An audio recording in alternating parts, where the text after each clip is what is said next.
আসসালামু আলাইকুম সুপ্রিয় দর্শকবৃন্দ।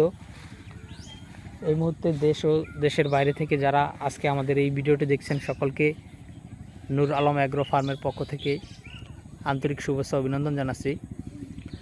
দর্শকবৃন্দ, যে ঘাসটি আপনাদেরকে দেখাচ্ছি এটি হলো ইন্দোনেশিয়ান স্মার্ট নেপিয়ার হাইব্রিড ঘাস। এই ঘাসটি মূলত আপনার গরু, ছাগল কিংবা বেড়া, মহিষ, গারল যে কোনো গবাদি পশুর জন্য আপনারা চাষ করতে পারেন।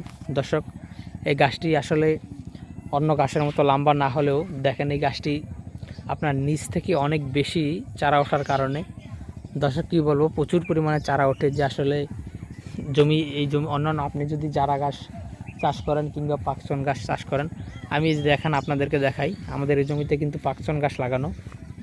এই গাছগুলো কিছুদিন আগে কাটা হয়েছে। দেখেন ওই যে সামনে কিছুটা বড় বড় রয়েছে, এটা হলো পাকচন ঘাস। আসলে এটি আপনার লাইন থেকে লাইনের ফাঁকাও বোঝা যায় যে কতটুকুন ফাঁকা।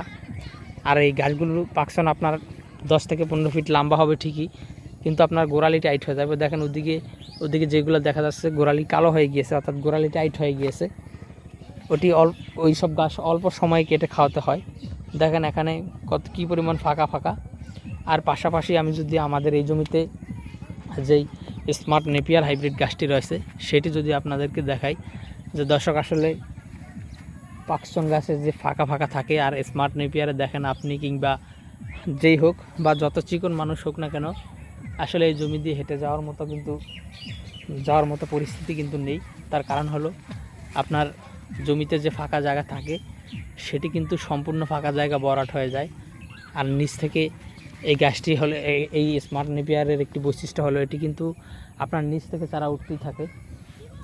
আপনার জমিতে যত দিন পর্যন্ত রেখে দিবেন, গাছ হয়তো বেশি সময় রেখে দিলে গাছগুলো টাইট হবে, কিন্তু নিচ থেকে চারা উঠতেই থাকবে। তো দর্শকবৃন্দ, আমরা এই ইন্দোনেশিয়ান স্মার্ট নেপিয়ার গাছের কাটিং সহ প্রায় 8 ধরনের গাছের কাটিং সেল দিচ্ছি। আপনারা আপনাদের যে কোনো গাছের কাটিংয়ের জন্য আপনারা আমাদের স্ক্রিনে দেওয়া নম্বরে ফোন করতে পারেন, অথবা যে কোনো পরামর্শের জন্য আপনারা আমাদের স্ক্রিনে দেওয়া নম্বরে যোগাযোগ করতে পারেন।